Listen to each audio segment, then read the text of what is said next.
Эл аралык медициналык университети медицинадагы билим берүүнүн жана заманбап билимдердин негизги тенденцияларына арналган коомдун трансформациясынын шартында медицинанын билим берүүнүн жана заманбап билимдердин негизги багыттары аттуу эл аралык илимий практикалык конференция өткөрдү. Иш-чара Кара-Кыргыз автономиялык облусунун түзүлгөндүгүнүн 100 жылдыгына жана университеттин ректору профессор Элисей Синдин 80 жылдыгына карата уюштурулган.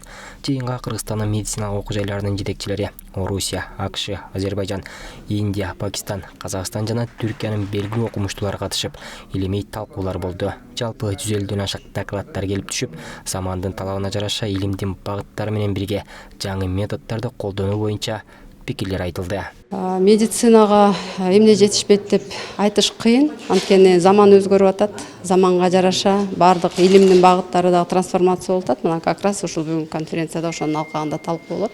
Жаңы эле биздин президент айтып өткөндөй, жасалма интеллекти биз илимдин бардык жаатында колдонууга, аны ишке ашырууга аракет кылышыбыз керек деп ойлойм.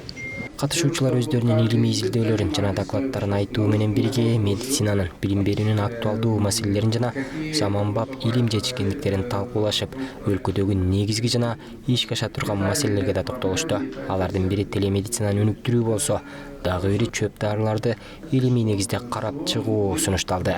Дагы бир көйгөйлүү маселебиз бул телемедицинаны өнүктүрүү маселеси.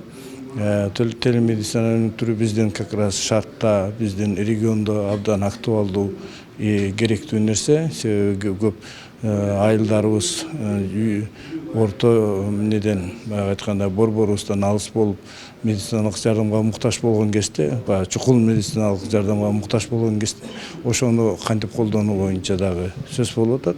Үчүнчү дагы бир чоң маселе бул жана азыр айтып кетпедим, экологиялык жана башка өзгөрүүлөр жана Кыргызстанда дары-дармектерди колдонуу маселеси. Кыргызстанда көптөгөн дары-дармек чөптөрдү биз колдонууну дагы ошонун технологиясын өзгөрүү, ошону лабораториялык жактан изилдеп, илимий жактын да караштыруу жагы дагы сөз болуп атат. Бул катар иш-чарада өлкөлөр ортосунда билим жана тажрыйба алмашуу, ошондой эле медицина жана билим берүү тармагындагы жаңы идеяларды жана инновациялык ыкмаларды талкуулоо үчүн жакшы аянтча болгону айтылды. Бакытбек Болсунов, Гүлчирок Азымкулов, Азия ТV, Бишкек.